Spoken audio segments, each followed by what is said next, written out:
দেশের প্রান্তে প্রান্তে শুরু হয়েছে বোরো ফসল তোলার ধুম। আর এই মৌসুমকে সামনে রেখে বছরের প্রয়োজনীয় খাদ্যশস্য মজুদের প্রস্তুতি নিচ্ছে সরকার। চলতি বছরে কি পরিমাণ শস্য মজুত করা হবে, কৃষকদের কাছ থেকে কি দামে কেনা হবে, কিংবা বাজার চাহিদা কেমন, দেশের খাদ্য শৃঙ্খলার খুঁটিনাটি নিয়ে সিদ্ধান্ত নিতে খাদ্য পরিকল্পনা ও পরিধারণ কমিটির এই বৈঠক।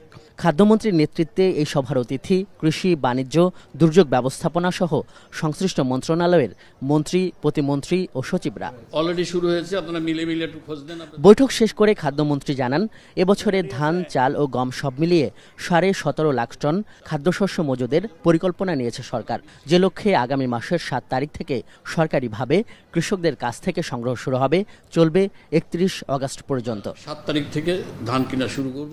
ধান, চাল কিংবা গম এবারে মোটামুটি সব ধরনের প্রতি কেজিতেই দাম বাড়ানো হয়েছে 1 থেকে 2 টাকা পর্যন্ত। এবারে প্রতি কেজি ধান কেনা হবে 32 টাকায়, সিদ্ধ চাল 45 টাকায়, আতপ চাল 44 টাকায় এবং গম 34 টাকা দরে কেনা হবে।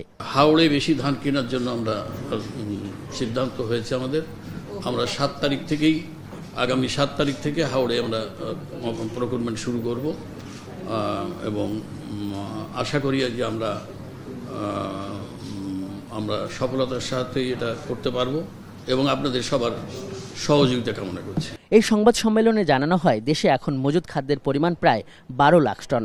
সরবরাহ লাইনে আছে আরও 3 লাখ টন গম। কিন্তু এত কিছুর পরেও এই যে বাজারে চালের দাম অনেক বেশি, তাতে কতটা সন্তুষ্ট মন্ত্রণালয়গুলো, প্রশ্ন ছিল সাংবাদিকদের।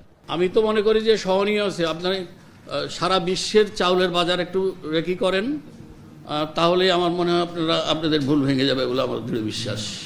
আজহার লিমন, এখন, Dhaka. She is brave. She is free. A generous soul with many possibilities. Glaze Skin.